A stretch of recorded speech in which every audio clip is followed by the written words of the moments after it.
Para calon kepala daerah dari kubu Koalisi Indonesia Maju, Kim, ramai-ramai bertamu ke mantan Presiden Jokowi setelah purna tugas. Kepada Tribun Solo Selasa, 5 November 2024, pengamat politik UNS Abdul Hakim mengungkapkan hal ini dilakukan demi mendapat berkah elektoral di tengah tingkat penerimaan, approval rating, Jokowi yang masih tinggi. Dikatakan Abdul Hakim, dilihatnya ini sebagai deklarasi kesetiaan kepada Jokowi bahwa para calon pimpinan daerah menyatakan diri mereka adalah orangnya Jokowi dengan alasan kedua mendapatkan berkah elektoral. Terakhir yakni Cagup Sumatera Selatan Herman Deru yang bertamu ke kediaman Jokowi di Sumber, Banjarsari, Solo. Sebelumnya dari sejak kepulangan hingga kini sudah banyak calon kepala daerah yang berkunjung. Seperti telah diketahui, Lembaga Survei Indikator Politik mengeluarkan hasil survei kepuasan terhadap kinerja Presiden Jokowi menjelang masa jabatannya berakhir. Tingkat kepuasan Jokowi di angka 75%. Abdul Hakim mengatakan bahwa approval ratingnya Jokowi tinggi terakhir yakni 75%. Di daerah yang disebutkan oleh Jokowi sangat diterima di Indonesia Timur, Jawa Timur, dan Jakarta. Tingkat penerimaan yang tinggi ini menurutnya tidak lepas dari kebijakan Jokowi yang menggelontor bantuan sosial menjelang akhir masa jabatannya. Maka tidak heran para calon kepala daerah berlomba-lomba mendapat electoral effect dari Jokowi.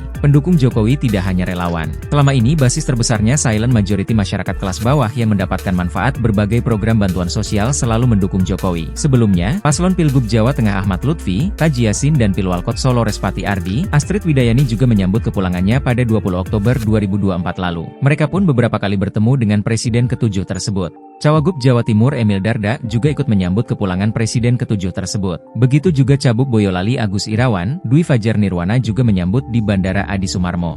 Selanjutnya Arfi Rafnialdi, Yena Iskandar M. Asum, Kota Bandung, Vinanda Prameswati Gus Kowimudin Thoha, Kota Kediri, Abdul Gofur, Firosya Shalati, Kabupaten Lamongan, Heri Saman, Vincentius, Kabupaten Landak, Kalimantan Barat, dan Pancani Gandrung, Raran, Kabupaten Barito Timur, Kalimantan Tengah.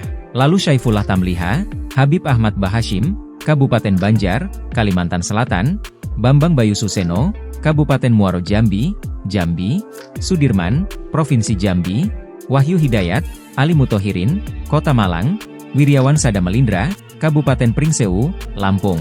Kemudian Amir Hamzah, Hasanul Jihadi alias Jiji, Kota Binjai, Sumatera Utara, Christian Widodo, Serena C. Francis, Kota Kupang, NTT, Paulus Ajambuani, Kabupaten Tambrau, Papua Barat Daya, Triwahyu Hidayat, Kabupaten Bungo, Jambi, Maidi, Bagus Panuntun, Kota Madiun, Ilyas Akbar Almadani, Tri Haryadi, Kabupaten Karanganyar, dan Ridwan Kamil, Jakarta.